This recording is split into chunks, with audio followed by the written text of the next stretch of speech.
All right, thanks.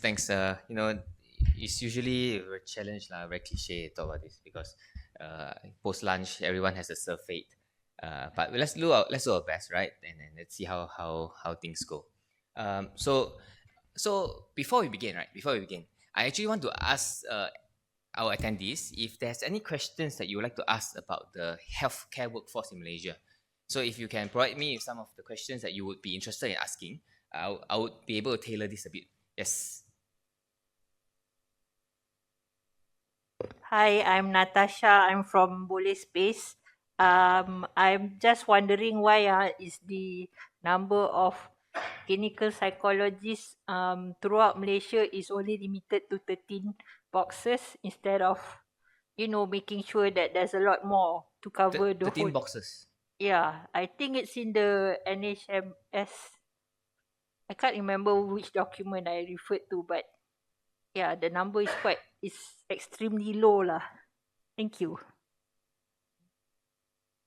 Why number of clinical psychologists low lah, we will tackle that. Any other persons, any questions or any direction that you would like to? Okay, cool. If not, then we'll begin. But then we will go along the way lah, and then we see how it goes. But I think we will begin with a pop quiz first because we always like this. Now, so this is based on the MMC website lah. The Schedule 2 of the Medical Act. And this data is available up there. I'd like to ask lah, how many medical programs are recognized by MMC? What it means is total lah, local and abroad. Any guesses? Medical programs. Medical degrees lah, medical degrees. Yes. To qualify to and recognize to serve in Malaysia. 150? 300 plus? Any other guesses? 32? 32? 250. 250? Okay. The correct answer is 440. 440. Yeah. So there are 38 in Malaysia itself, right? 38 in Malaysia itself, and then 402 in overseas lah. Okay. Next question. Which of these countries have the most medical programs? I said 38. So Malaysia 38. So you can know it's more than 38. India? That's the best guess. I mean, it sounds like quite a number of people say India. Okay. Australia has got 27. Malaysia 38. UK has 42. 42. India 80. USA 99. Yeah. So it turns out that USA has got quite a bit. And the last question over here, which of these countries don't have a program recognized by the MMC? Sorry, the options are Canada, South Africa, Thailand, Uganda, and the West Indies. West Indies. Okay, a fun fact: there was a state adun. There was an adun for Skudai called Dr. Bu Cheng Hao, who is an alumnus of the University of West Indies. Okay, he is registered. He is registered. West Indies is my family physician is actually someone from West Indies also. So four of these countries here are Commonwealth countries. The only one is Thailand. Thailand doesn't have. Yeah, interesting, right? Yeah, I thought so. That's why I share.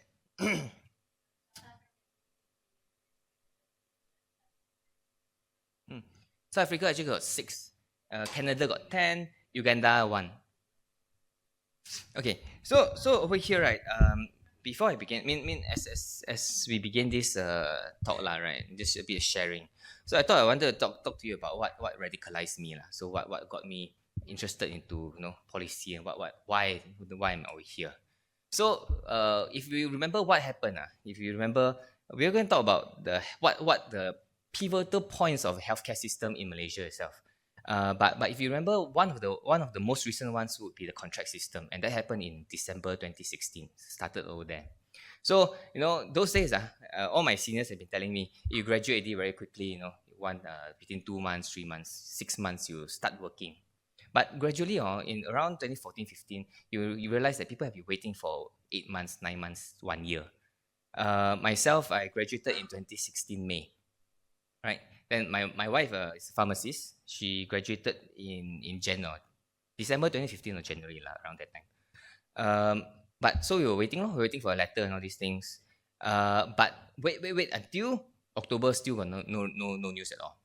So back in October 2016, then suddenly during budget itself, Datuk Sri Najib came up and said, "Oh, the contract system is announced during budget 17," and then it was implemented lah in December 2016.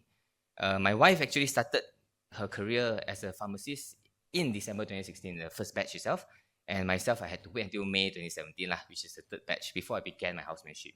So that 1 year away from medicine actually gave me quite a bit of perspective lah. It's like, oh, the world is actually way bigger than just medicine. You can't just hope that if I can just serve in the clinics or serve in the hospital, I can actually change quite a bit. No, actually, we are just small fishes in the bigger world, and which is the reason why I've gotten interest in policy and the likes of things. So over here, I want to just highlight when you talk about healthcare workforce, we cannot just look at it as just numbers of doctors, numbers of nurses itself. The macro direction of the country does play a huge role, and this is something that we need to consider. I split this into 4 different eras lah. So the first era will be the post-independence. Everyone is healthy and happy, wanting to build the country. We have a welfare agenda, a welfare direction heading. But in the 6th Malaysia Plan in 1991, we actually moved towards a privatization. And it's around there we get quite a number of items from the government service itself being pushed towards private. So around 1993, 1994, we are seeing quite a bit of a non-clinical hospital services, the linen and laundrette services, clinical waste management, facility engineering were all being outsourced already. And this whole environment actually created a environment for private hospitals to actually start coming up. And we all remember in the late 90s, someone actually had Tun Mahathir had a health ailment that and that led to the fast tracking of IJN itself. But it was around that time where we got more private hospitals actually being pushed towards. And of course, around that time also, we also see a boom in regards to the medical schools. Now, it's not because of this privatization master plan that led to more medical schools happening, but it was one criterion that actually made the environment more fertile for medical schools to grow.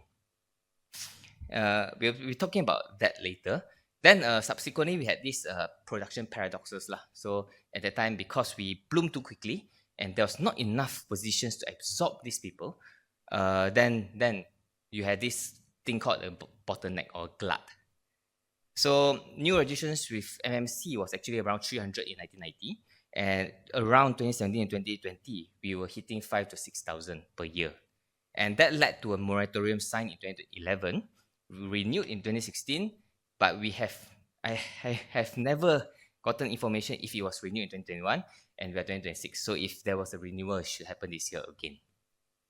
And then of course, that led to the contract system lah.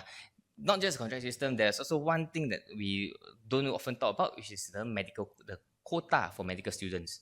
So it's actually capped at 4,800. So at this moment, no matter how much you do, for local universities, private and public add together, we can only produce 4,800. But we are not at that level yet. So the quota is capping us at that. So we need to talk a little bit about the expansion itself lah. It's actually without foresight. One thing is that there's a disconnect between the production of health professionals and the absorptive capacity. So because we think of this as a production chain. So you have been producing a lot of these doctors already. Oh, this is pointer. No. Okay, so you've been producing a lot of doctors, right?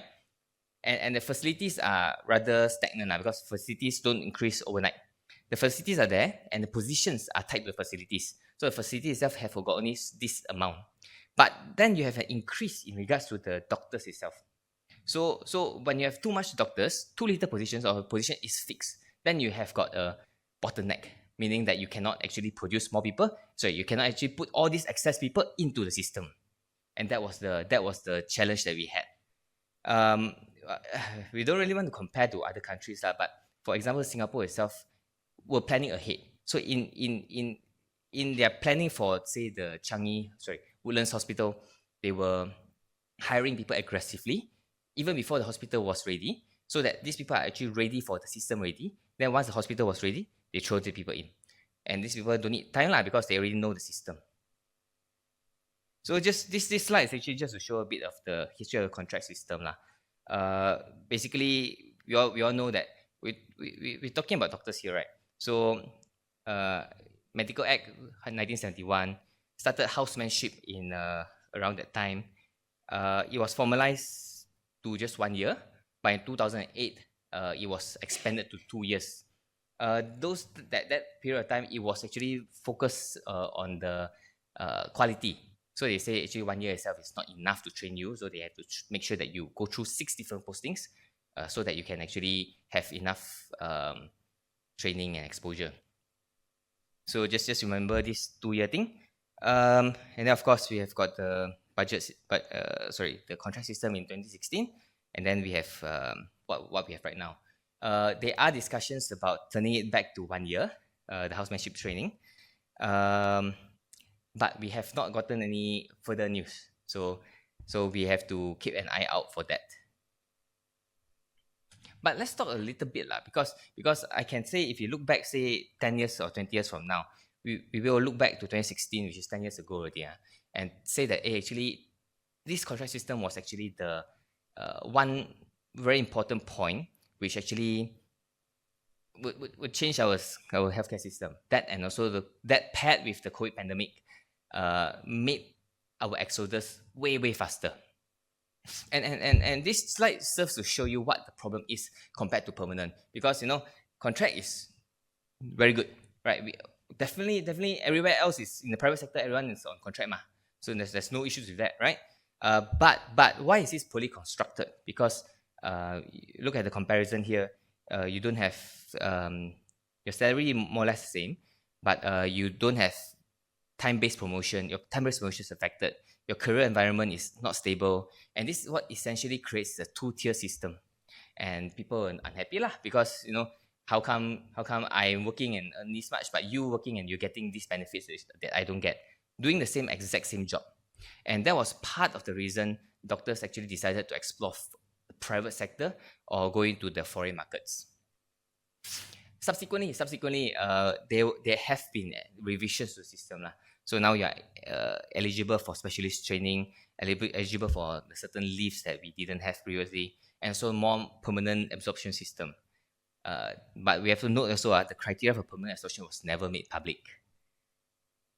So that was part of the reason that caused people to be unhappy with the system.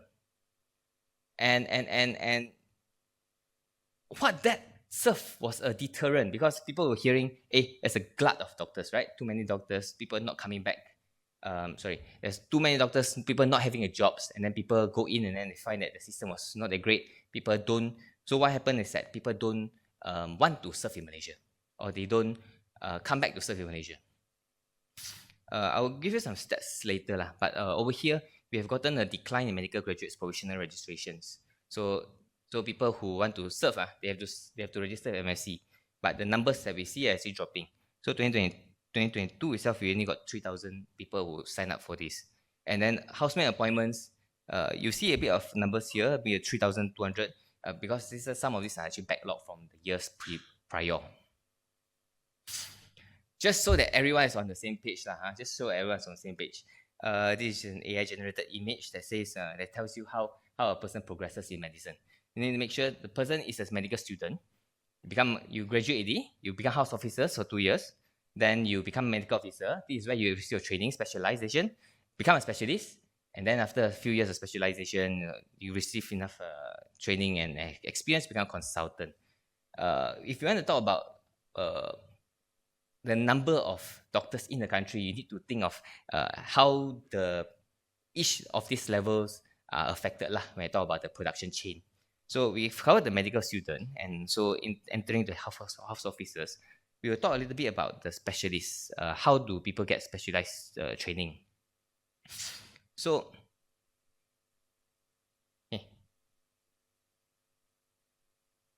oops. Nope. Oops. How do I do this? Like,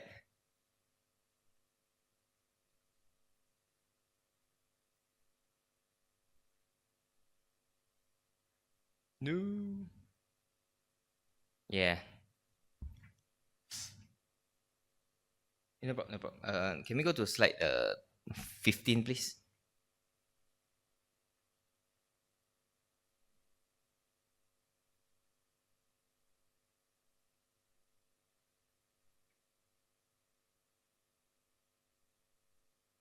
Okay. So I use Dr. Herman's publication over here lah. I think we just spoke to Dr. Mary about Dr. Herman. So the question is, how many specialists do we need actually in the public sector? And Dr. Herman actually projected that 2025 we needed 18,000, sorry 19,000 18,900. 2030 we need 24,000. But actually in the November 2025, which is the latest data that I can actually find, we total only got 6,700 only. And this is like 3 times lesser lah compared to what we needed in 2025. And it's obviously impossible for us to reach 2030 numbers. If you look at the ratio of population specialists, right, for OECD countries, it's recommended for us to have 14.3. But in Malaysia, this was in 2021. Data for 2021 has actually 3.88 only. We are way slower compared to other countries in the world. So remember we talked about the career progression from house officer, you want to become medical officer, then after medical officer you want to become specialist. So that is the bottleneck, the second bottleneck in our system, which is actually the specialization training. Just so that everybody is on the same page, two specialized in Malaysia, there are generally 2 pathways. So first one is actually Master of Medicine, local uni. So like UKM over here, we have got this. Like myself, I'm doing my Masters in Public Health in University of Malaya. That is part of the process. Then there's also the parallel pathway lah. So people, you have heard of membership of Royal College of Physicians, membership of Royal College of Obstetrics and Gynecology. These are places that you have. We call it parallel pathway because it runs complementary to our current local university systems. So it's a parallel pathway. We have this thing called a National Postgraduate Medical Curriculum as a bridge, so that the curriculum is standardized. People learn the same thing and go through the same training and experiences. But where is the bottleneck? The bottleneck is actually at this thing called a leave for study lah. It's called Hadiah Latihan Persekutuan, which is HLP, right? And there's this one item in it called Cuti Belajar Bergaji Penuh. So if I were 5 years ago, I was working in Hospital Sultan Ismail JB, right? So let's take my experience there. So if I wanted to go to, for example, UKM to actually study my Masters in Medicine, I need to take leave from KKM so that I can be absent from KKM for 4 years, and I can actually do my training here in UKM. And therein lies the bottleneck itself. I was supposed to put in numbers of this how many of these are available. Each year is actually about 1,000. But we talk about having different specialties, right? How many people in medicine? How many people in ONG? The numbers itself are different from places to places. And also the challenge is that you need a few items here before you can actually achieve this. So one of these things is called LNPT, Laporan Nilai Prestasi Tahunan. Laporan Nilai Prestasi Tahunan. You need to score 85% for 3 years. That's your KPI. How much you've performed well in your training, in your day-to-day work. And after that, you need to be bonded to the government. You need to be bonded to the government, and which is fair lah. You get a scholarship from the government to undergo training. because if you do the Master of Medicine program, it's off. The tuition is actually paid for. Last time, a few years ago, you can still self-fund yourself. So meaning that if you want to go to the parallel pathway and see psychiatry like myself, I've paid out of my pocket only. So I just need to go for the exams. I still work on a day-to-day basis, but I just turn up for the exams, right? And that's okay. But over the past few years, you can no longer do this because you need to get the HLP before you can actually join the program. The idea is good because you want to make sure that everyone goes through the similar process. So meaning they will ensure that if you are in the program, they'll ensure that you actually go through the different postings. So you make sure that you can cover all parts of the curriculum. But the downside to this is that now we cannot self-fund, and then everyone has to be bonded to the government in both programs. So that and that's where we have the specialization training, the bottleneck in regards to that. And so what happened with one thing that I wanted to talk about over here is actually on brain drain itself lah. So because of various reasons that we have, quite a number of people have actually left Malaysia or left the public sector. So over the past decade, we got 5,000. These are the information that you can find publicly. So over the past decade, 5,000 plus left the country. And UK NHS actually saw that between 2021 and mid-2023, they actually have got 21% rise in Malaysian doctors working in the UK. And so of course, between 2019 and 2023, 6,000 MOs and 1,000 specialists have quit KKM. And this one is very interesting. The next part about nurses is we got two different answers from two different parliamentary answers within a year. So 2022 and 2024, 1,400 nurses quit. But also in 2024 itself, 3,000 nurses quit. So this is, I wasn't able to brain it, but yeah, I just put it here. And what's more concerning is that there is a paper written by a bunch of medical students and great work. These are MEMS, MMA medical students, who actually noted that 27% of local medical graduates plan to emigrate to practice medicine.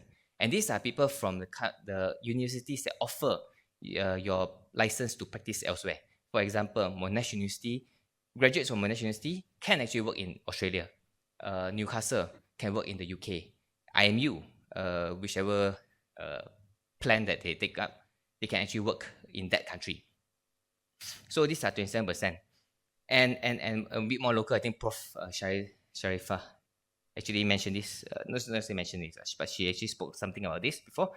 30% of graduates from UM and UKM actually plan to work in Singapore. And they are being headhunted even before their exams. So that's the numbers that we are looking at right now. And the reason, of course, contract system was one of it. It's a job insecurity, no clear career pathway, but also there's a vicious cycle going on because of a lack of staff in the workplace. So you got understaffing. It means that you need to work overtime. You need to have less people for more patients, and then this leads to more exhaustion, obviously burnout, and then people will quit. Then when people quit, then it leads to more people not being there. So understaffing lah. So this is a vicious cycle. You also need to think of the pay gap itself lah. So the pull factor pulling people overseas, right? Dollar to dollar, we actually earn more or less the same. But if you look at the conversion rate, Singapore people are reporting they earn like 3 to 4 times higher compared to Malaysian. Kind of compare like this is a Malaysian economy, right? But the UK itself 2 to 3 times higher returns. So these are anecdotal numbers that actually have been reported on the media itself. And one other thing is actually on the culture, the workplace culture, which is people complain of rigid hierarchy and those who speak out face sidelining. So part of the reason why people leave would be this.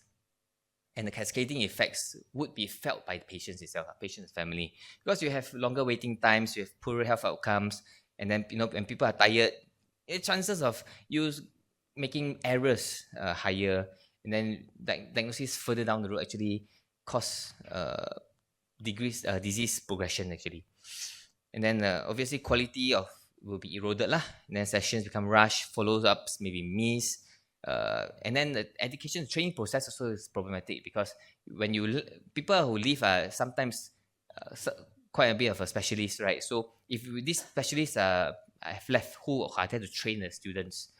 And then yeah, we have a societal divide lah. So it's a tough feedback loop. Okay, so one thing that I want to mention over here is that there is actually this future of health workforce in Malaysia strategy roadmap, which Prof. McCoy was actually a member of the technical group. I was informed to actually share this with you, and I have 2 copies here. Feel free to have it.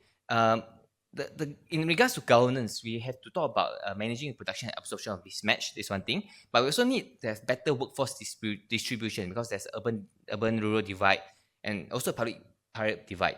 So the urban-rural divide itself, right? You can see actually places with more density like KL, Selangor, and Penang actually have got way more density compared to Sabah or Sarawak, or not just Sabah, Sarawak. If you even talk about Kelantan or Terengganu, you actually see that also. And of course, we need to talk about welfare management, regulation, public professional bodies. What I was hoping for is actually a health service commission. In this, they actually call it a workforce, which quite similar but slightly different. And so we have to talk about the development and retention of healthcare workers, right? We need to talk about ensuring opportunities to develop and progress in career. We need to talk about making sure that they are physically, psychologically, and socially well in the workplace. And also making sure that they have dignified remuneration, compensation, flexible working arrangements, because these are the problems that we need to solve. And we also need to design healthcare for future. Yeah, which I think we'll skip here because we are running short of time. But yeah, so I think that's that. Dr. Mary, we will answer the part of a clinical psychologist later. Thank you, Sean. Obviously, he only talked about doctors because he's a doctor and he's representing MMA. So the glaring thing that about health, that the topic is health workforce, but he focused on doctors. So I did, although he mentioned nurses at one time, we can't even get good data on that. So anyway, the floor is open for questions. We have about 20 minutes. Oh no, we have actually 10 minutes. Yes, Manvir. Yeah, hi, Dr. Sean. Great presentation. Thank you so much. So I've got a question in 2 parts for you. You being yourself, your age group, and you're talking about the problems that we have with the healthcare workforce, primarily doctors. What would you like to see that can change, that can make you and your age group and younger than you stay? That's the first part. And the second part is, how would we entice people like you to make you specialists, to increase the number to reach what we are supposed to reach that Dr. Herman projected? Thanks. Right, thanks. I answer the second part first. How to entice people to actually go through this, right? A more structured training program would be better. So, for example, right, in the UK itself, people would be encouraged to go for their training right, along the process of their career itself. So there will be more opportunities for them to go, say presentations or opportunities for them to actually go through workshops along the way, and they will actually be not say forced, but they will be highly encouraged to go for the exams, and their exams actually push them accelerate their progress as compared to not being pushed for exams. So that would be a more structured, clearer pathway itself would be helpful. And what would we like to see? Obviously, we all want to see the facilities. Not to say the infrastructure itself. Obviously, if you have better healthcare, medical devices, all these things, these are perfect stuff. But what we want to see is people's welfare being well taken care of, so that they are actually able to focus on their work. They don't have to worry about spending their off work time doing locums, so that they can have things, the resources to support their family. And also benefits are so a bit more flexible working arrangements, things that people want to be able to just live a comfortable life. That's what the younger generation wants. Talking from an older generation point of view, I think that one of the things that who spent all my life working in Ministry of Health, one of the frustrations which I think still exists nowadays is non-transparency. You don't know what, who gets promoted, why they get promoted, what you have to do to, so in fact, for me, the satisfaction of working in, the drive or the intent, well, to stay in service, you need to have a mission of your own, that there's something that you want to achieve, whether it's patient care, whether it's whatever it is. It has to be something that is not tied to what the ministry will give to you. It is like, for me, my mission was to develop pain services in the Ministry of Health. So I stayed until I retired. Otherwise, there's lots and lots of push factors, there's lots and lots of pull factors from outside. So anyway, so I always tell, as an old person, tell young doctors that you need to have a mission. You need to have some kind of something that you want to achieve apart from a comfortable life. Sean? But being active in society, being involved with trying to advocate for change, I think all that is all very important as part of your as keeping you actually active in service. Would you agree with that, Yeah, Sean? confirm 100%. So any other questions? Yes. Hello, Dr. Sean and Dr. Mary. Thank you so much. I'm Teh Atira. I'm from NUJ and also the Star. Pardon my ignorance based on my question. But basically, this is quite a personal experience. So my aunt was recently diagnosed remission to cancer. So she was sorry, what's the name? Referred to HUKM here, HCTM. She, because of the what do you call it? Funding reasons, she were referred down to the public segment, which is fine. Everything is good, but there lies the issue. So she has been seeing different specialists, oncologists, who are all what do you call it? Medical officers who are undergoing their specialist training. They're all fine. They're all good. They're all good in explaining to her and all that. But the thing is, my question is, how long, is the rate or the term period for this specialist have to go through different public hospitals? Because it's also affecting the patients.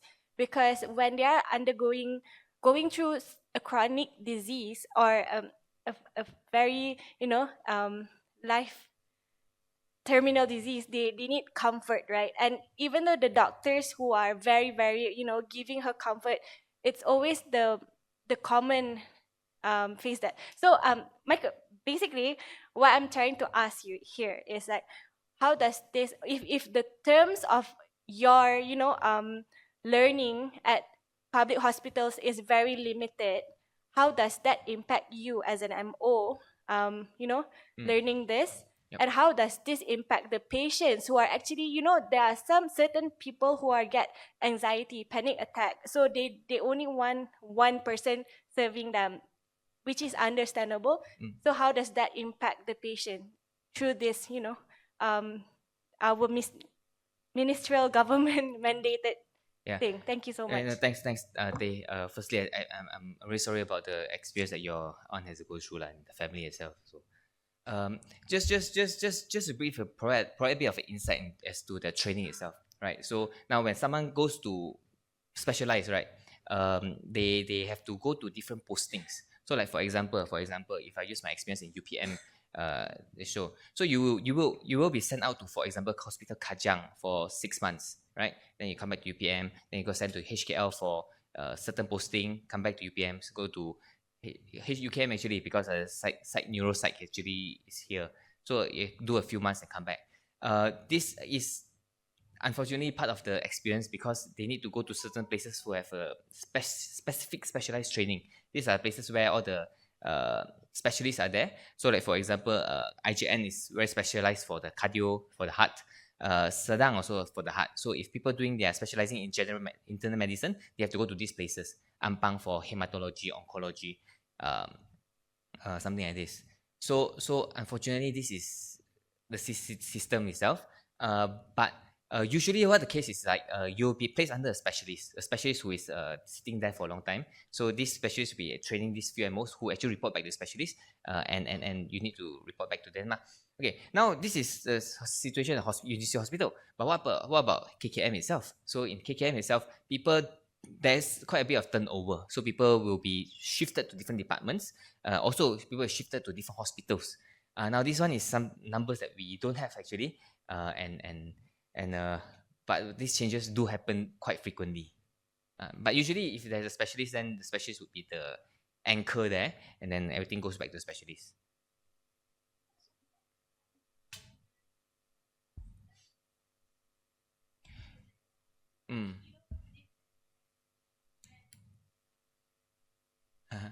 Medicine is a discipleship or apprenticeship, right? So you go to different places, you meet a master, and then you learn from this person. You go to different places to meet master. We usually argue and say the patients are the masters, right? So you want to see as many people as possible, and then you learn all these things, and then you go. So it's the number as the it's not right to say we want to see as many people as possible, because the rapport that you build with the patient itself is something very important also. But in terms of for the learning process, seeing as much depth and breadth are essential for the growth of the doctor. Yeah, so I think that just to add to that, the what Sean described as the whole process of training is a necessary part of training a specialist. The deficiency in the public system is that although in theory you have a specialist who is fully trained already in charge of that service, in practice the patients often only get to see the trainees rather than the specialist. So the specialist is constant, but she's attending meetings, writing papers, doing all the administrative things, which is terrible. She might be head of department and having to, have a lot of administrative duties, even in the primary care. And this is actually one of the big complaints of patients going to public sector hospitals, that they don't get to see the same doctor. And then I have to tell my story all over again. I already told my story before. Can't they read the notes, But we do read the notes, but we like to hear from the patient themselves. Sometimes we don't read the notes though, because you can't read the handwriting. So anyway, I think that, that is the difference. That's actually one of the reasons why people choose to go to private sector, because in the private sector, they get to see the same person all the time, So that's, but if you look at the numbers that Sean showed you, if you only have 3,000 specialists instead of how many? 6,000 instead of 25,000. 6,000 instead of 25,000, then, this is to be expected. But I think it is also utilization, how we use our specialists. We shouldn't be using them to attend meetings. We should be, dedicating time for patient care and so on and so forth. And also, sorry, Melissa, we can actually organize our clinic so that the same person sees the same trainee or registrar or MO each time they come to the clinic. It's a matter of reorganizing, but it's a bit difficult, so we don't do it. Melissa, yes. I have another question. Do we have time? We have 3 minutes. Okay, but it's a two-pronged question. First of all, I wanted to ask about the contract system. In the civil service, are are doctors the only one under contract system, or is this part of the other civil service actors also have a contract system? The other thing I wanted to ask is this a KKM issue or an MOF issue for contracts versus contract doctors and permanent posts? And the sorry, Oh, I said it was good. two-prong, but third prong is what about nurses? I'm curious to know about the challenges of the nurses workforce, and where can I find more information about that? Okay, so about nurses, the Malaysian Nursing Association will be a great resource. I'll probably send you the details later. Is it a KKM or MOF issue? Okay, why was the contract system started? It was because the country was requiring quite a bit of resources to patch up some other thing. So at that point in time, there was not enough money, one, but also they also wanted a quicker turnover in regards to positions available, right? So that was because part of the reason was also because it was super hard to sack someone who is not performing. So if you are not performing, right, you will be sent to cold storage, you'll be sent somewhere else. But you are hogging up the post, and you are not serving as a doctor itself. So then that was the issue.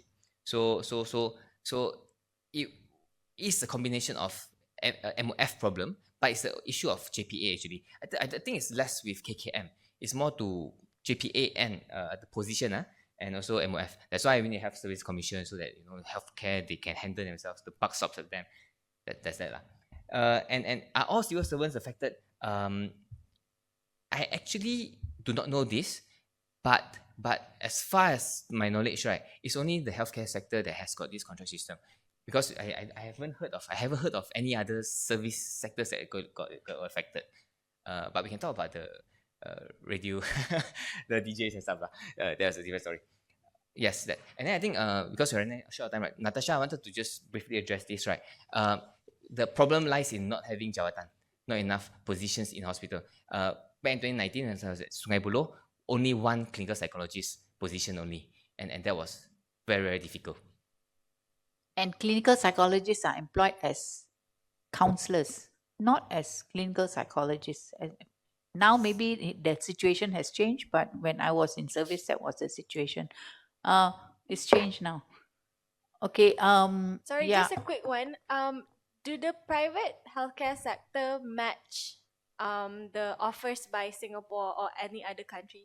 Because I know that they are having shortages of nurses and also younger doctors. So have you done a research on that as well? Not done research on that, and negotiations. The terms offered to you is dependent on your negotiation skills. So it varies. Can talk about two different people who same experience, same qualification, all these things. The salary that you earn are still different, and it's a touchy subject that people don't actually declare. Debbie wanted to ask one quick question. We are if over you can't time. answer it now, maybe later on. But I need to ask it before I forget. So being inside the system yourself, could you share how, if you think Rakan KKM is going to meet one of its stated objectives of retaining workers in the public healthcare system? Maybe I answer you in private lah. We support Dr. Zhu. Yeah, I'll answer in private. Okay. I think we can have more conversations later on. But thank you very much, Sean, for your presentation. And we will now move on to the next presentation by Dr. David McCoy.